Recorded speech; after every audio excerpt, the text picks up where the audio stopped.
Headline edition, July 8, 1947.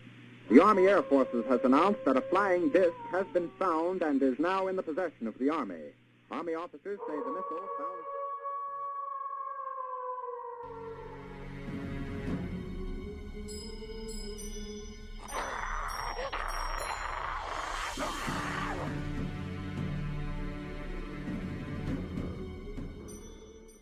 This happened to me and my grandpa on a hunting trip in July 2008. I don't see my grandpa very often, so I always take the chance to take trips with him. Grandpa is pretty much an outdoorsman and enjoys hunting, fishing, and just being out in nature. Grandpa and I were out in the woods. It was around 3 or 3:30 in the morning on Friday, the 25th of July. I was 18 at the time. We were on Grandpa's land in Georgia. It's a pretty place with the typical Georgia woodland and a few grassy plains. We were walking on a little rocky road headed for a site where Grandpa often sees deer. As normal, there were a lot of sounds going on at night in the woods. We ignored most of them and remained quiet to not scare away anything. Suddenly, we heard an unusual noise we never heard before on our many hunting trips. Grandpa looked at me and listened. Then he raised his finger in front of his mouth to show me that we shouldn't make any more movements. I heard a lot of movement and more of the noise. I can't really describe the sounds, but I sure can describe what I saw, even when it was pretty dark.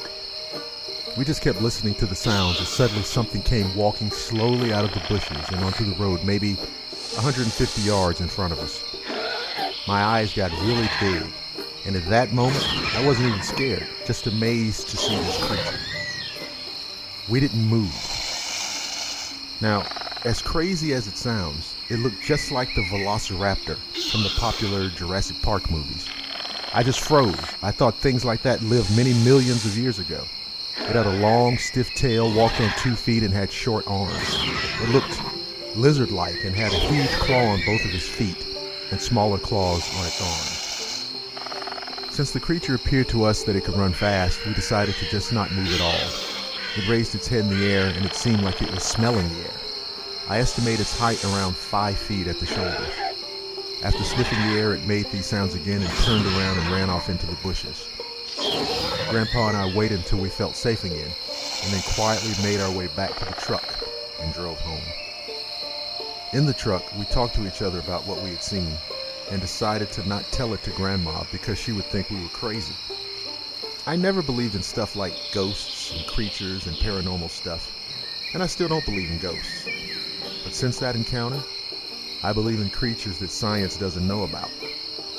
That's my story, as odd as it sounds. I know what I saw.